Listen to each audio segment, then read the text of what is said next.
Olá, tudo bem, pessoal que acompanha o Campo Grande News? Está começando mais um podcast na íntegra.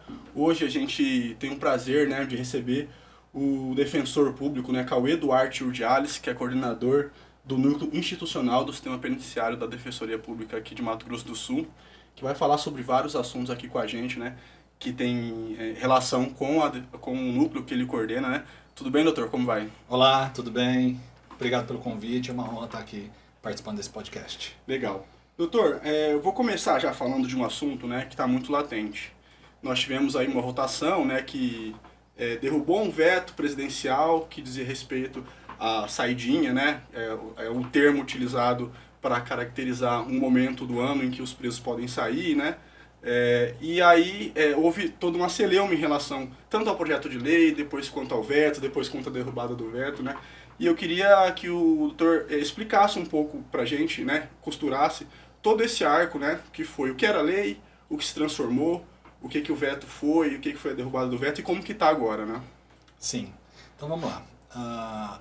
O Código Penal, ele estabelece lá nos seus artigos quais são as condutas e também temos leis esparsas definindo o que é crime. E para cada tipificação, vamos dar o exemplo mais comum, matar alguém. Sim. Tem uma pena de X a X, de 6 a 20 anos. Se for um homicídio qualificado, de 12 a 30 anos. Dentro dessa margem de mínima e máximo, após um processo criminal tramitar, com acusação, com defesa, e o juiz julgando, é fixada uma pena que fica entre esse patamar mínimo e o patamar máximo.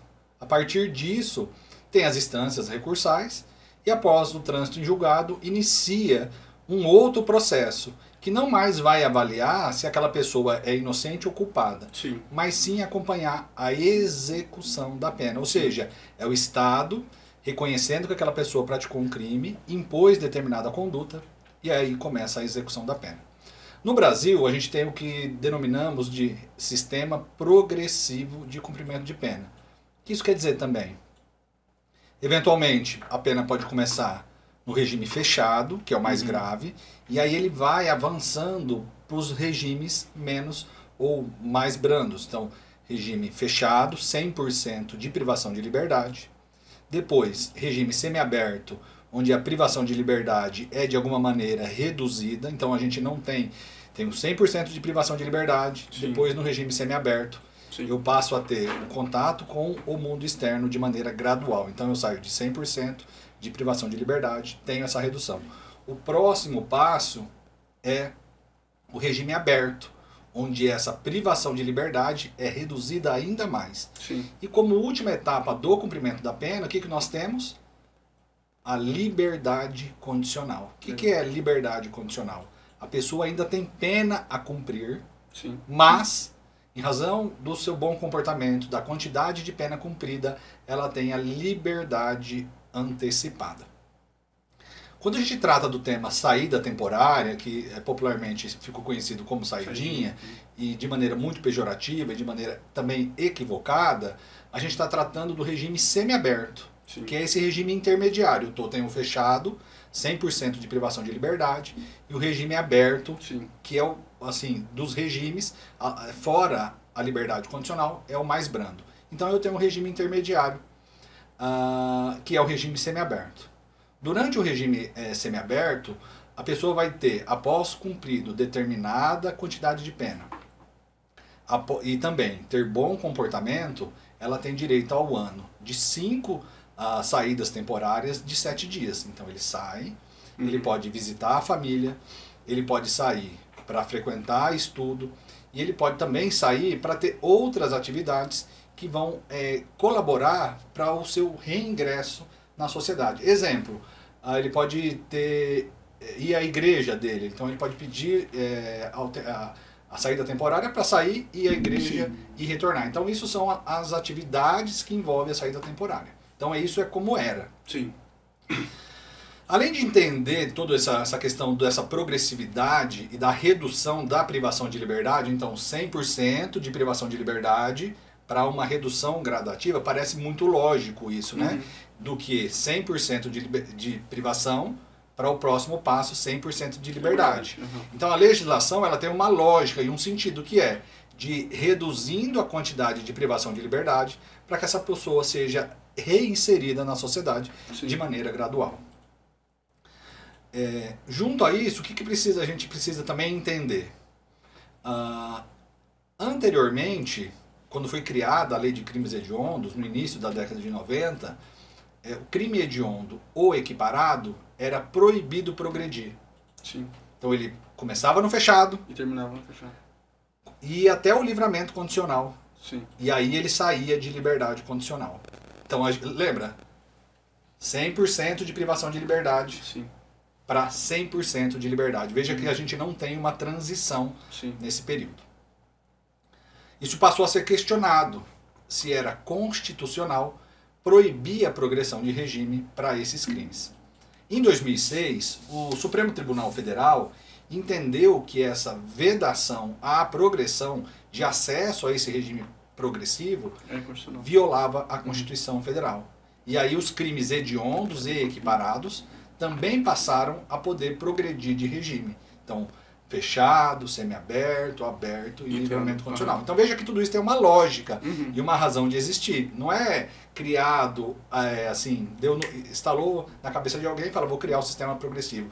Ele tem essa lógica e acho que faz muito mais sentido.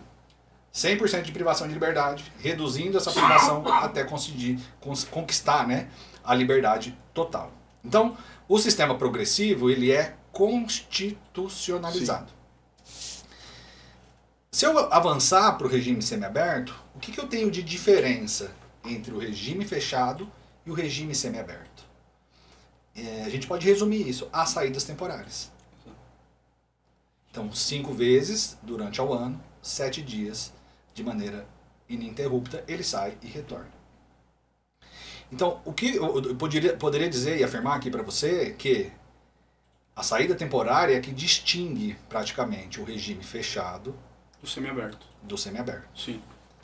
Acabar com a saída temporária da maneira que o Congresso Nacional fez, aniquila a progressão do fechado, regime, semiaberto e aberto. E o regime fechado, e o regime semiaberto. Sim. O regime semiaberto ele é desvirtuado por uma decisão do Congresso que está sujeita a controle de constitucionalidade. Então hoje, como que ficou? Então o que a gente tinha? Visita à família, frequência a curso profissionalizante, instrução de segundo grau ou nível superior. E participação em atividades que concorram para o retorno ao convívio social. Se a pessoa fizesse uma faculdade, um curso, ela teria direito a ir à aula todos os dias, enquanto no período do curso, e voltava para o sistema penitenciário. Essa saída temporária para estudo ela é diferente da saída de visita à família, que dura 7 dias. Durante o ano inteiro. Essa saiu, frequenta a unidade escolar e volta. Tem meia hora de deslocamento da unidade até a escola. Sim, tudo então isso você vai colocado no cálculo. Você vai ter uma autorização para sair um pouco mais cedo e chegar um pouco mais tarde. Perfeito. Do término do ensino. Então isso é o que a gente tinha. E faz muito sentido. O que o Congresso Nacional decidiu?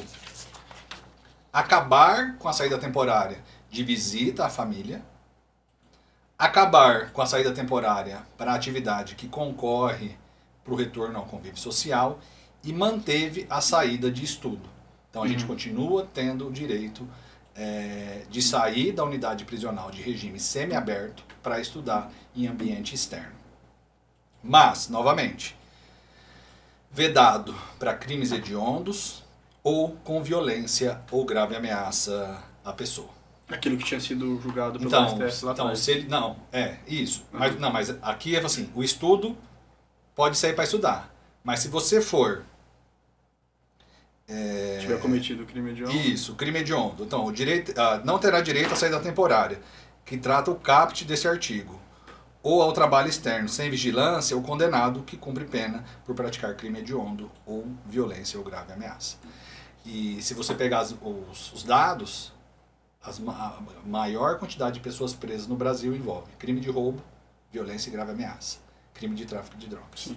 que é considerado então equiparado na prática, no fim do dia, a gente tem um impedimento dessas pessoas de saírem no regime semiaberto. É esse que a gente tem um retrocesso gigantesco, né? Então a gente tem uma lógica do sistema, que envolve vou repetir novamente, 100% de privação de liberdade para 100% de liberdade. Não é lógico que entre esse caminho de 100% de privação e 100% de liberdade, a gente tem um caminho intermediário para ser percorrido? Parece que é muito lógico. Mas assim, o que chamou muita atenção nessa discussão toda, doutor, não sei se chamou a sua atenção também, é que assim, houve uma tentativa de flexibilização, né, dessa lei por meio de vetos presidenciais, né, porque a gente tem claramente, eu acho que tem que ser falado realmente, né, a gente tem um governo que é o problema do Brasil, né? Um Congresso conservador que acena muito para suas bases eleitorais, né? Sim. E um governo que se diz progressista, então que também tem que acenar e pelo que ele acredita também, enfim. E aí nada se representou melhor essa dissonância, né, de ideias do que essa lei, né? Que me pareceu assim. Eu não sei o propósito disso agora, né? É um negócio complexo, né, doutor? Eu estou entrando no campo da política, né? Mas não tem como não fugir dele, né? Se a gente olhar para as reformas que envolvem o sistema prisional e o direito penal brasileiro, o que acontece? Então a gente tinha lá no começo a progressão de regime com sexto, vedado para crimes hediondos equiparados. Depois o Supremo declara que vedar para crime hediondo a progressão é inconstitucional. E aí os crimes hediondos e equiparados também progrediam com o sexto porque não tinha regulamentação. O legislador veio e falou o seguinte, crimes hediondos para pessoas que são primárias progride com 2/5 do cumprimento da pena, que dá 40%. Se for reincidente, vai progredir com 3/5, que dá 60%. Então a gente tinha 1/6, 2/5 e 3/5. Então dá 16%, 40% e 60%. Falando percentualmente do cumprimento da pena. Então, 16% eu ia para o semiaberto, mais 16% eu ia para o aberto. 40% eu saí do fechado, eu ia para o aberto e assim sucessivamente. O pacote anticrime, que foi aprovado em 2019 e entrou em vigência no início de 2020, faz 16%, 20%, 25%, 30%, 40%, 50%, 60% e até 70%. Então a gente tem um movimento da classe política e acompanhado por uma grande parte da sociedade de que precisa endurecer o cumprimento da pena. Isso.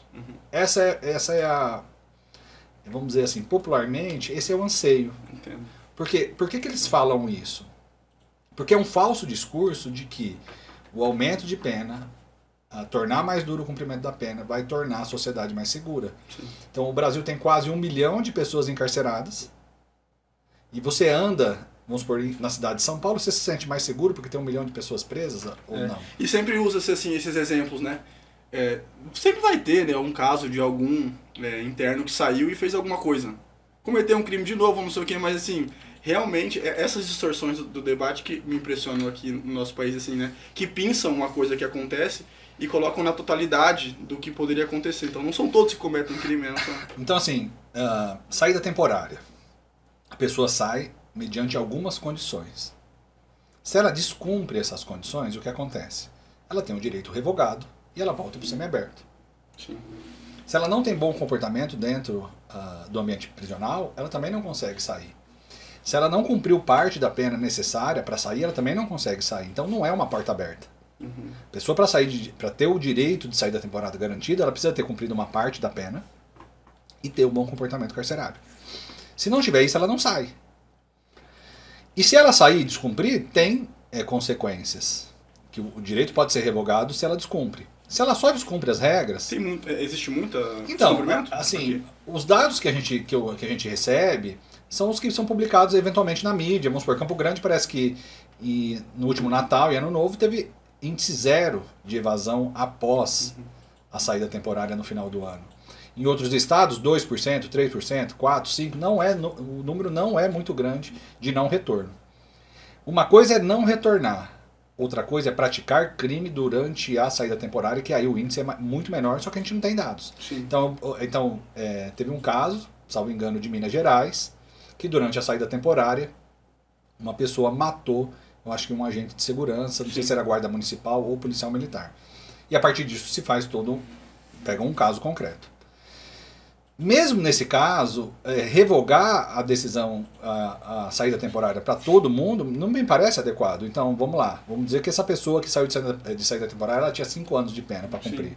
E ela cometeu um homicídio. Uhum. Ela vai ser condenada por esse homicídio. Sim. Ela vai ter que cumprir essa pena. Então, quando ela volta para o sistema prisional, após uma nova condenação, ela vai voltar provavelmente para o regime fechado, sim, onde não tem direito de saída temporária. Se ele foi um crime hediondo, ele vai ter que cumprir 40% da pena para avançar para o semiaberto e ter direito à nova saída temporária. Sim. Então, assim, as coisas não são tão simples assim. Então, eu não sei, ou melhor, eu sei dizer que isso não vai mudar nada, a sensação de segurança. Uhum. Então, é um discurso, e apenas só discursos, né, sem nenhum conteúdo científico, sem nenhum conteúdo que vá comprovar que isso vai melhorar a sensação de segurança da população. E na prática, eu imagino, né, o senhor pode falar muito melhor do que eu, mas fica fazendo uma relação de lógica que daqui para frente isso vai ter um peso no sistema carcerário, né, de quantidade de pessoas e de custos, né? Tudo isso vai impactar. E outra coisa, e aí que precisa deixar bem claro, o Supremo, pelo menos na minha visão, né, se o Supremo Tribunal Federal for coerente com o que ele decidiu em 2006, que disse o seguinte, que o sistema progressivo é constitucional, ou seja, se você não pode descumprir o sistema progressivo. E isso vai impactar no cumprimento da pena. Então, provavelmente, o Supremo Tribunal deve considerar inconstitucional essa revogação, esse projeto de lei, porque ele praticamente aniquila com o regime semiaberto. E é mais um exemplo desses desgastes, né, das nossas instituições e poderes, né?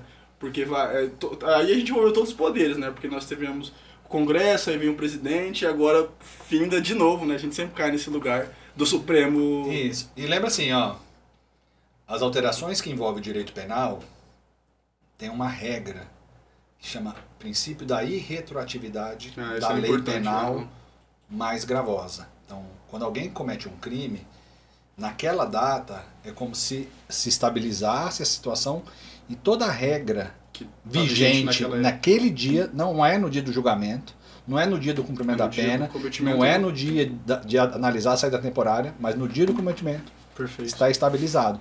Então, essa saída temporária, essa revogação da saída temporária, só vai ter aplicabilidade real, provavelmente para o ano que vem, para o outro, e todo mundo que está, quase 1 milhão, todas essas pessoas têm direito à saída temporária. E aí a falta de ou a desinformação pode levar as pessoas a acharem que eventuais detentos que saem agora, que não foram atingidos pela mudança da lei, que o que ele fizer ainda poderia ser alcançado pela lei nova, né? Então, assim, ainda as pessoas são obrigadas a entender que tem daqui para frente que essas coisas vão mudar, né? O que é difícil no país, né? É muito fácil vender a ideia de que aumentando a quantidade de pena, dificultando a progressão, eliminando a saída temporária, o país vai se tornar um ambiente mais seguro. Se fosse tão simples assim, já estava resolvido. O fenômeno social da criminalidade existe desde que a sociedade existe. Sempre existiu o crime. Então ele é um fenômeno social de grande complexidade.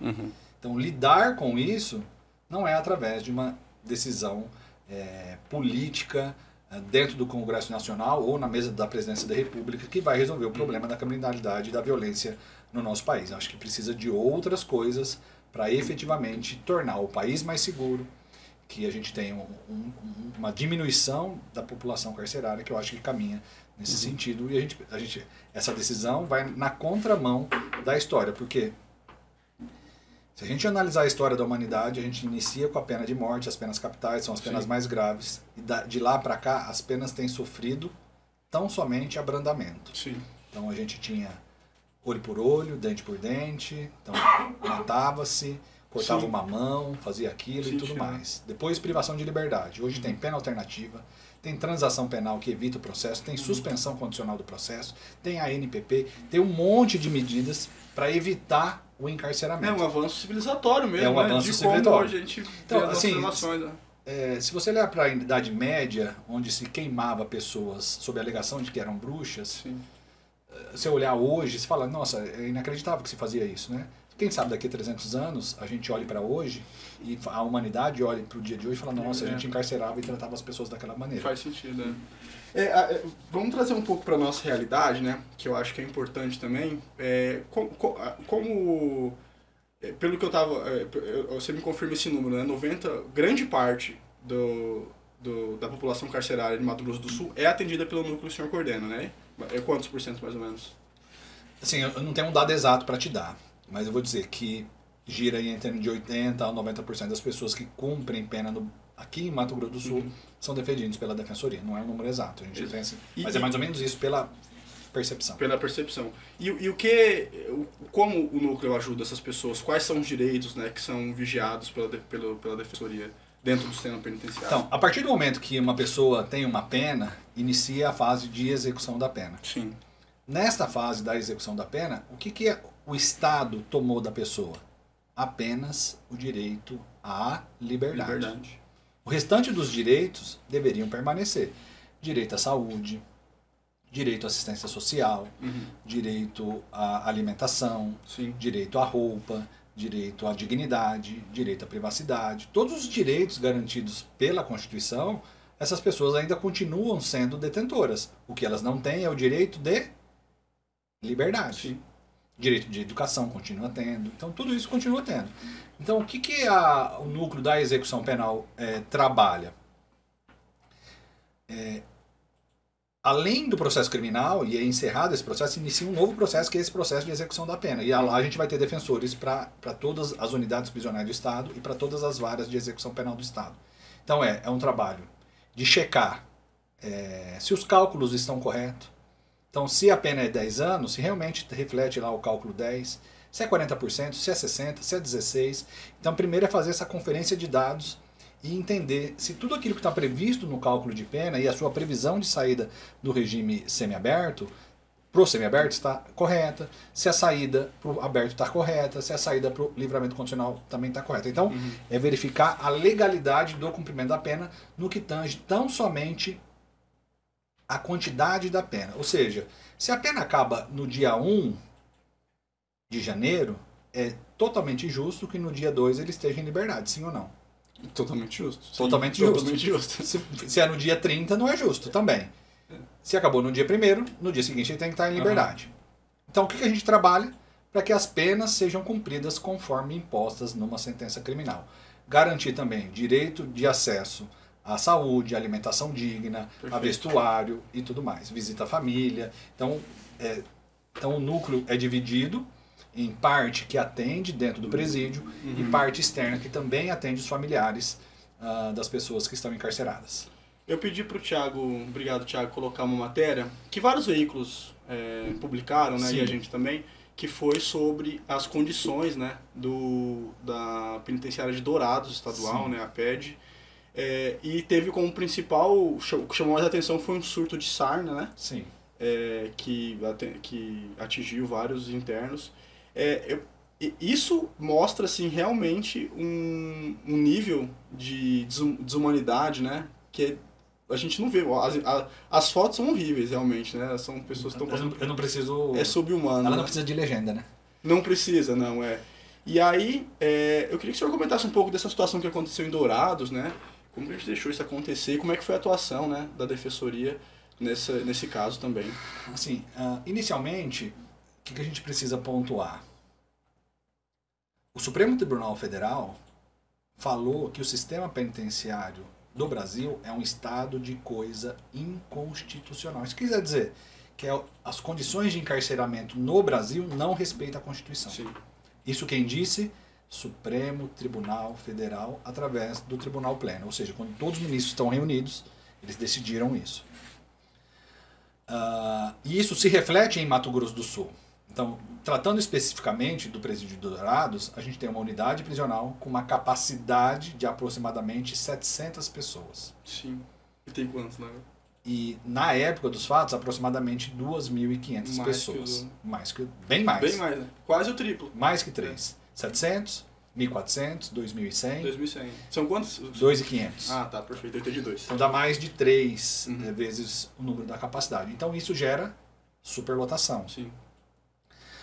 Então o presídio é construído para atender a 700 pessoas. E você coloca mais de 3 vezes o número de pessoas. Então elas ficam mais trancafiadas, o ambiente é menor, calor, baixa ventilação. Propício para a propagação de banho de sol, às vezes não tão extenso. Tudo isso torna um ambiente propício à propagação, nesse caso, da escabiose, que é a sarna, e da furunculose, que é esses furúnculos que foram saindo. Então isso é altamente contagioso, né? Então, ambiente de extremo calor, baixa ventilação, superpopulação, tudo isso envolve, né? E a assistência à saúde, para um local que foi previsto para ter 700 e hoje tem 2.400, acaba de alguma 2.700, ter 700 para 2.500 acaba de alguma maneira sendo insuficiente a assistência à saúde. Isso se prolifera, né, rapidamente. Então a defensoria, essa matéria, ou melhor, esse surto, foi iniciado inicialmente, eu acho que num site de Dourados. Sim. E aí teve a repercussão aqui na capital. A partir disso a gente solicitou, tanto para a Sejusp quanto para a AGPEM, informações sobre como estava acontecendo o enfrentamento daquele surto. A gente recebeu algumas informações e já para o final do mês de janeiro deste ano a gente fez uma vistoria. Uma equipe de 8 servidores da defensoria, 4 defensores e mais 4 assessores. Nós visitamos todas as celas do presídio de Dourados, que são praticamente 260, alguma coisa assim, celas. Todas as celas foram visitadas. Onde tinha pessoa privada de liberdade, as celas foram visitadas. E aí as fotos descrevem isso. Então a gente estava com dificuldade de acesso à medicação, tanto para escabiose, tanto para furunculose. Então, nesse primeiro momento, o que a gente fez é dar visibilidade, é dar transparência para aquilo que ocorre. E aí a gente teve conversas com a Secretaria de Estado de Saúde, com a própria AGPEM, e aí o Estado nomeou uma infectologista para fazer o mapeamento do que estava acontecendo ali e dar o remédio, vamos dizer assim, adequado, a dose certa. E foi isso que foi feito, e até as informações que eu tenho, não tive mais em Dourados para checar, mas até o que tem está tudo controlado. Perfeito. Mas assim, salta aos olhos, né? Essa questão, porque a gente não tem agora, isso foi controlado, mas as condições para que isso aconteça de novo, elas não acabam, né? Porque a quantidade de pessoas ainda é a mesma, né? O lugar ainda é o mesmo, né? Acho que uma medida que acho que é bastante salutar, que foi tomada, a lavanderia da unidade prisional estava desativada. E com esse surto, ela foi reativada. Então a lavanderia vai permitir a lavagem, higienização dos colchões, roupa de cama, e para que haja um controle maior. O fato é, a superpopulação carcerária é o fator determinante para que isso aconteça. E isso vai ao encontro, né, do que a gente estava falando anteriormente, do como isso pode ser agravado por essa lei nova da saída temporária, né? Sim. Que já temos muitas pessoas presas, né? E assim, tem aquela cena muito conhecida do Tropa de Elite 2, né? Sim. Que é do deputado Fraga, que na época era professor ainda, ele fala, que ele começa a dar o exemplo das prisões, né? A gente tem tantos por cento de pessoas presas, ele fala da evolução, de que há, e vai chegar um momento que vai estar todo mundo preso no Brasil, ele bota o Brasil inteiro numa jaula, assim, né? E é perceptível como isso é uma alternativa totalmente estéril, né? Prender pessoas. Essa é a sua percepção também em relação a... É claro, as pessoas cometem crime, elas têm que pagar pelo crime delas. É porque eu vou começar a ver a gente aqui e achar que... Responsabilizar as pessoas por suas condutas me parece uma conduta civilizatória. Sim. Que ela seja responsável pelo que ela fez, seja civilizatória, ou seja, colabora para que a sociedade viva em harmonia. A questão é, a privação de liberdade é a única forma de responsabilizar alguém por os seus atos? Te pergunto, essa? Essa é a pergunta. Sim, a gente deve reformar o sistema prisional ou abolir o sistema de privação de liberdade como existe? Se a gente olhar para aquilo que ele se propõe, ou seja, ser um ambiente onde a pena é cumprida, respeitando a Constituição Federal, que envolve princípio da dignidade da pessoa humana, proibição de penas cruéis, de tratamento degradante e tudo mais. Se a gente olhar para isso, o que ele se propõe e o que ele oferece, e a outra coisa que está junto ao cumprimento da pena, e que cedo ou mais tarde todos retornarão à sociedade, e a promessa é de um retorno melhor, e você olhar para tudo isso que acontece, tá claro que as prisões não cumprem os seus papéis, a não ser praticar uma violência institucional contra as pessoas que cometeram crimes mais graves do que elas cometeram. É isso que o Estado faz. Se isso adianta, a minha visão é que não. Eu acabei de ler um livro da Angela Davis. As prisões estariam obsoletas? Eu ainda não vou dizer que eu sou partidário do abolicionismo penal, ou seja, contra totalmente qualquer tipo de prisão. Isso. Mas o meu caminho tende para esse. Porque olhar para o que esse sistema está produzindo na sociedade, além do resultado da sua total ineficácia. Imagine só, o diretor ou o proprietário do Campo Grande News. Se nenhum anunciante aparece para anunciar no Campo Grande News. Tá amarrado. Ele vai fechar ou vai ficar aberto? Vai fechar. Por qual razão? Porque ele não está cumprindo o papel. Sim. Então, o sistema prisional, ele não cumpre, ou nunca cumpriu e nunca vai cumprir o papel que ele está, em tese, criado para isso. Então, não sei se faz sentido. Faz total. Eu acho que agora, não sei se faz sentido ter sistema prisional ainda. E me parece que a gente precisa pensar em formas alternativas de responsabilização das pessoas. Então, a gente já tem transação penal, ou seja, crimes que a pena máxima vai até 2 anos, essa pessoa consegue, com um acordo entre o MP ou um acordo com a vítima, acabar com o processo, ou não ter um processo e não ter uma punição criminal. Ele vai fazer um acordo. A gente também tem a suspensão condicional do processo, que você faz um acordo também com a justiça de cumprir determinadas condições durante determinado período. Se você cumpriu integralmente, não discute você é inocente ou culpado. Se você cometeu ou não cometeu o crime, aquilo é extinto e é como se não existisse. Nós temos o ANPP, que é o Acordo de Não Persecução Penal, que também envolve outros crimes e que, com o Ministério Público, você faz um acordo e se você cumprir a mesma coisa, é como se aquele fato não existisse. Nós temos as penas alternativas, prestação de serviço, pena de prestação pecuniária, limitação de final de semana, que também abarcam outro grande número de crimes. Então, tem alternativas para responsabilização além do cárcere. Sim. Então, será que aprisionar, encarcerar aproximadamente 1 milhão de pessoas é a solução para a segurança do país? Me parece que o problema de segurança a gente resolve muito mais. Não tendo crime, né? Com iluminação das ruas, com ambiente social adequado, com mais educação, sim, com mais saúde, com mais assistência social, com direito à cultura, com direito de acesso ao esporte. Eu acho que é isso que pode transformar. E se você também olhar um pouco a história de outros países que passaram por algum tipo de transformação social, a base sempre foi a educação. É isso que vai transformar a sociedade. Quanto tempo isso vai levar, a gente não sabe, mas a gente já está atrasado. Porque tem países que já fizeram essa reforma e já colhem os frutos hoje. Então, se a gente começar hoje, quem sabe, algumas gerações a gente começa a colher esses frutos. A gente já está se encaminhando para o final, mas eu queria não deixar de falar sobre esse assunto. Você fez uma breve comparação entre outros países e o Brasil, né? Mas eu não sei se você já teve a oportunidade de estar em outras unidades prisionais fora de Mato Grosso do Sul. Estado de São Paulo.